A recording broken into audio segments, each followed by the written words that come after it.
O que você teria feito de diferente na sua jornada de imigração? Essa é a pergunta que eu acredito que toda pessoa que mora aqui no Canadá, muito provavelmente ela já tenha recebido. Depois que você chegou no país, depois que você passou por toda essa jornada, o que mudou? Seus pensamentos em relação à imigração, seu planejamento teria sido diferente? E sim, no meu caso, sim. E eu até neste vídeo eu quero reagir junto com vocês a uma postagem que eu fiz lá no Instagram. Era 2020, um ano depois que eu cheguei no Canadá, eu acabei fazendo essa sequência de 15 pontos que eu teria feito diferente na minha jornada de imigração. Então vamos ver se eu mudei meu pensamento em relação a essa postagem que eu fiz lá em 2020. Então foram 15 pontos que eu acabei abordando, 15 pontos específicos do meu planejamento que eu teria mudado. Isso com a minha cabeça lá de 2020, vamos ver o que mudou da minha cabeça de 2020 para agora de 2025. Então olha só, eu começo a postagem assim. Sempre nos perguntam por aqui a clássica, se vocês pudessem começar do zero, o que fariam de forma diferente? Pois bem, listarei 15 questões que caso tivéssemos feito, certamente o nosso destino aqui no Canadá seria outro. Primeiro ponto, IELTS. O que eu escrevi foi e continua sendo a minha pedra no sapato. Se eu tivesse feito a prova do IELTS no Brasil e alcançado a nota necessária para ingressar no college, certamente muitas coisas seriam diferentes, a começar pelo Pathway. Se você não conhece a minha história, saiba que sim, meu inglês ele era muito ruim, eu comecei do zero, eu estudava com nativos lá no Brasil, mas eu tinha o que você pode ter: medo da prova. Pois é, muitas vezes eu acabava me colocando várias desculpas para não fazer o teste de proficiência. Não à toa, esta é a bandeira que eu acabo levantando até hoje aqui no nosso canal.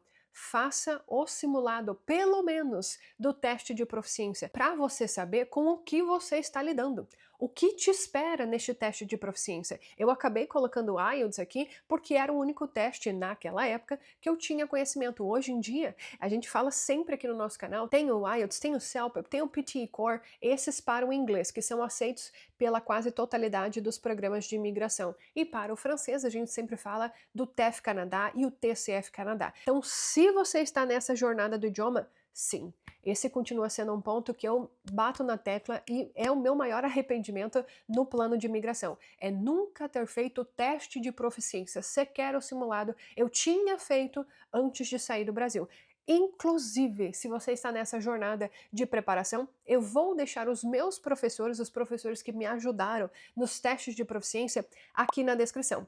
Para o teste do IELTS, inclusive tem um vídeo aqui no nosso canal onde eu falo do IELTS, eu recomendo o Teacher Simon, ele que foi o meu professor e que me ajudou a conseguir a nota no teste do IELTS. Tem o Teacher Mike, que ele é do CELPIP, eu também fiz uma prova do CELPIP e eu coloquei essa prova, o simulado dela, aqui no nosso canal. Assista esse vídeo que está muito interessante, tem vários insights para você que está nessa jornada e para o francês, se você está pensando em fazer o TCF Canadá ou TEF Canadá, tem a professora Janete, ela é sensacional, várias pessoas já alcançaram o CLB7, mais do que o CLB7, para abraçarem oportunidades de imigração aqui no Canadá. Então, assista os vídeos que eu estou recomendando para você e preste muita atenção nesse ponto, porque ele pode mudar, sim, a sua jornada de imigração, assim como poderia ter mudado a minha. Então, esse é um ponto que eu faria de diferente, sim, com toda certeza. Segundo ponto, Pathway, olha o que eu escrevi. Eu me arrependo sim e ponto. Para mim, dentro da minha experiência, foi um dinheiro alto para pouca evolução no aprendizado do idioma. Paguei 3.200 dólares canadenses por 2 meses de inglês para ingressar no college por não ter feito a prova do IELTS no Brasil. Perceba como os fatos se ligam, isso que eu escrevi. E exatamente, esse também é um grande arrependimento, por quê? Tudo por causa do medo. Se eu tivesse me dedicado mais ao teste de proficiência no Brasil, eu jamais precisaria do Pathway. Inclusive isso aí, polêmica, alerta de polêmica, é uma venda casada que muitos colleges acabam fazendo para não perder esse cliente. Então, para não perder esse cliente, ele já vende o Pathway logo de uma vez para eles ganharem mais dinheiro, ó, nas tuas costas. Terceiro ponto, networking. Olha o que eu escrevi lá em 2020. Quando chegamos no Canadá, não tínhamos muito contato com brasileiros.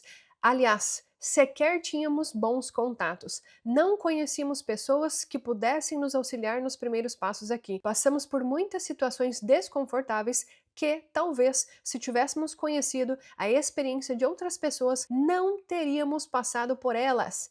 Indicações são um ponto forte no Canadá. Escrevi isso lá em 2020 e continua sendo uma das bandeiras que a gente acaba colocando aqui no nosso canal. Networking vale muito para você nessa jornada. Você conhecer a experiência de outras pessoas que estão aqui ajuda demais a você abrir a sua cabeça em relação a outras perspectivas. Então, sim, faça networking. Nada mudou, continua extremamente atual. Esse é um ponto que eu olharia com melhores olhos na minha jornada de imigração. Quarto ponto. Província. Olha o que eu escrevi lá em 2020. Não teríamos vindo para Ontário. É uma província rica, linda, estruturada, moderna, mas reticências, teríamos mais oportunidades de conseguir a residência permanente, custo de vida mais baixo se tivéssemos ido para províncias menores, minha gente. Este é um dos pontos que inclusive me fez fazer uma viagem exploratória por todo o Canadá, é o que me fez realmente pesquisar mais sobre imigração, é o que me move desde que eu cheguei neste país, que é conhecer mais sobre outras províncias. Muitas vezes somos levados a analisar apenas as províncias maiores, mas dependendo do seu perfil, essa escolha da província, ela pode fazer total diferença na sua jornada de imigração. Então, continua sendo muito atual. Existem inúmeras oportunidades de imigração e eu só escolheria essas províncias que realmente é mais difícil de imigrar se porventura eu conseguisse a residência permanente do Brasil. Aí sim, aí são outras realidades. Agora, se conseguir a residência permanente para você é um ponto importante, eu olharia com melhores olhos essas províncias menores, porque ali tem muita oportunidade e pouquíssimas pessoas estão de olho nelas. Quinto ponto, MCCKU1. Lúcia, o que é isso? Vamos ler aqui, ó. Essa é a primeira prova para o ingresso em uma residência médica no Canadá. E ela pode ser feita no Brasil. Se o tarana, tivesse feito ela no Brasil, talvez ele teria mais oportunidades para o ingresso no mercado de trabalho. Ele não fez, pois estava trabalhando mais de 300 horas por mês em plantões para juntar dinheiro para virmos para o Canadá. Então, para quem não conhece a minha história, sim, eu era casada e o meu marido, ele era médico.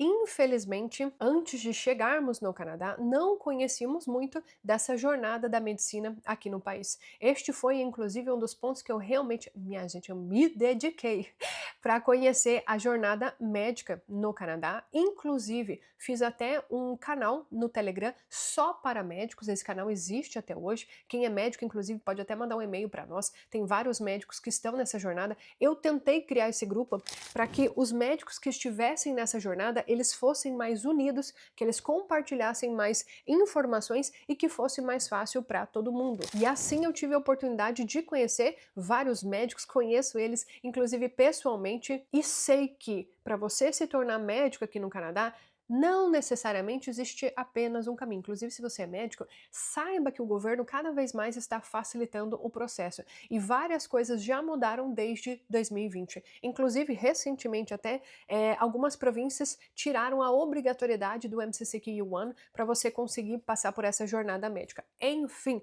tem inúmeras oportunidades para médicos desde que eles estejam o quê? Dispostos. Essa palavra que a gente sempre acaba colocando aqui. Se você estiver disposto realmente a exercer a medicina aqui no Canadá, saiba que há oportunidades. Porém, obviamente, a gente esbarra numa coisa muito importante antes do MCCQ1, caso você seja médico, que é o idioma. That's it. O idioma. Se você não tem o idioma, o MCCQ1, ele é o next step. Ele é o próximo passo. O seu ponto precisa realmente ser o idioma. Depois disso vem todas as outras questões. E sim, esse teria sido um ponto assim muito um turning point, como a gente chama, né? Um ponto de virada na nossa jornada. Se essa prova tivesse sido feita no Brasil. Porém, como vocês devem saber, tem até um vídeo aqui no canal onde eu falo um pouco mais sobre isso. Infelizmente, não conseguimos superar alguns pontos de divergência no nosso relacionamento e ele acabou retornando para o Brasil e eu fiquei no Canadá. Expliquei sobre isso no vídeo da minha separação. Se você não assistiu, inclusive nem recomendo que assista.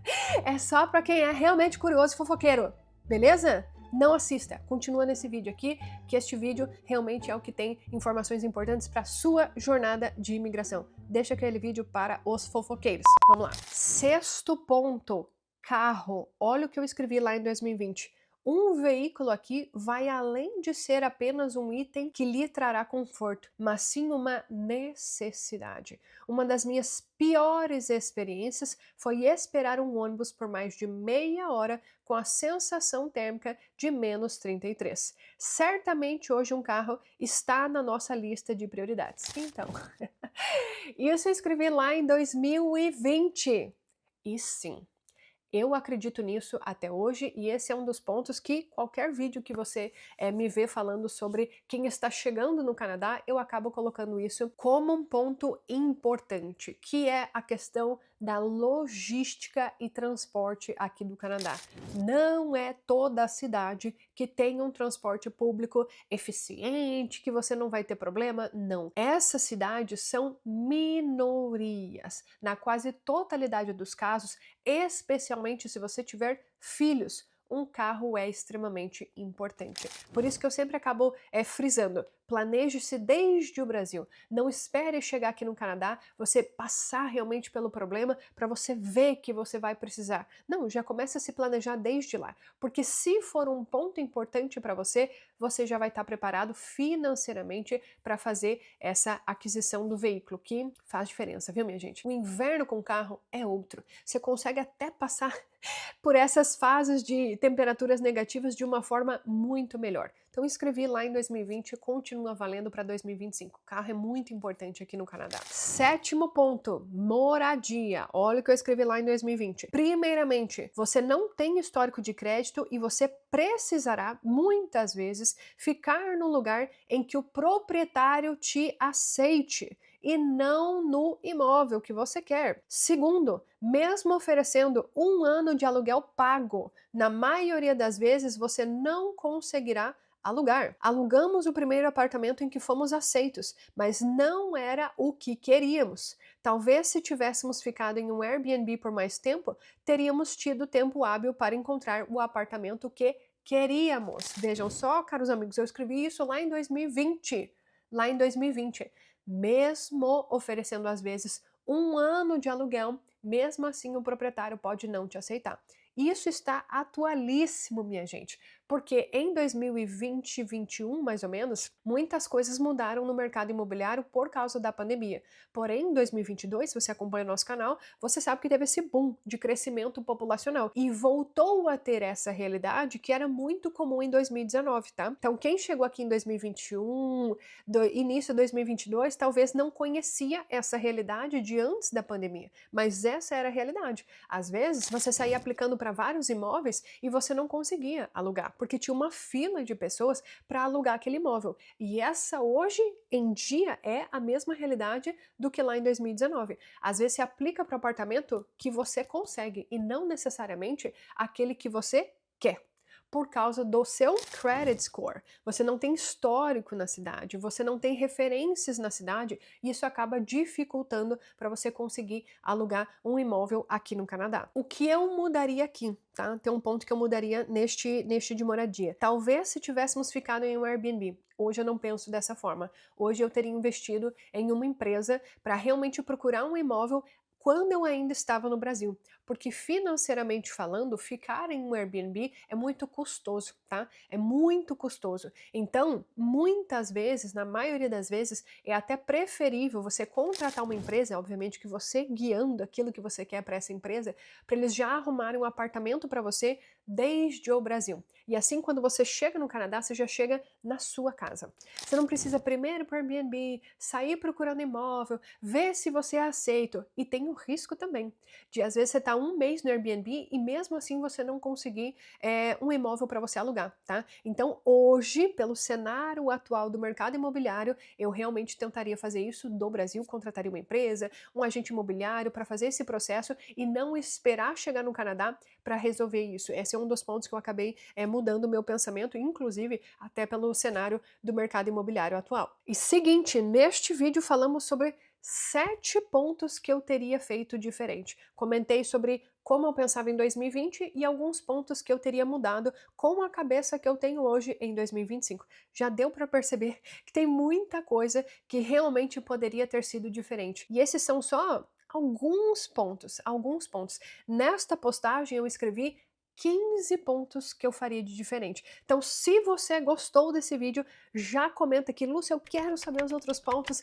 Quais são os outros pontos? Fala aí para nós que eu posso fazer a segunda parte deste vídeo para complementar esse assunto e fazer algumas explicações melhores. Porém, o ponto central aqui é: não cometa os mesmos erros. Se você consegue realmente ter um planejamento melhor, faça isso, para que você não perca tempo e não perca dinheiro nesta jornada. Porque esses pontos, olhando assim, eles podem parecer até simples, nossa, poderia ter sido diferente, mas eles, por si só esses primeiros pontos aqui, teriam tornado a nossa jornada muito mais leve e talvez estaríamos em outro lugar, com outra realidade, porque afinal, uma decisão na nossa vida, ela muda tudo. Ela muda tudo, absolutamente tudo. Então, talvez, só pelo simples fato de eu ter feito o teste de proficiência lá no Brasil, a nossa realidade poderia ser completamente diferente. Então, assista esse vídeo novamente. Agora, tomando nota de todas as lições que para você podem ser importantes. Analisa, reflita todos esses pontos para ver se de acordo com a sua realidade isso faz sentido.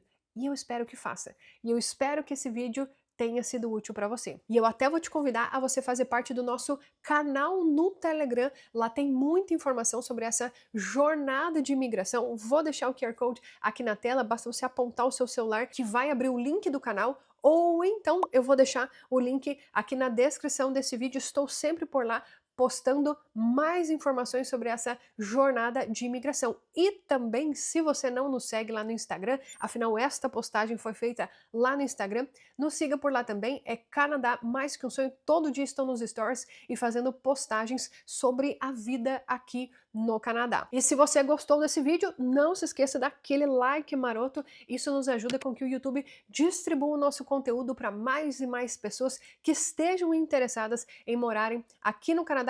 E se você é novo no canal, seja muito bem-vindo, já se inscreva por aqui, tem um botão aqui embaixo, clique nele que você estará inscrito no canal e a gente se vê no nosso próximo vídeo. Não se esquece de comentar se você quer a segunda parte desse vídeo, hein? Tchau, tchau!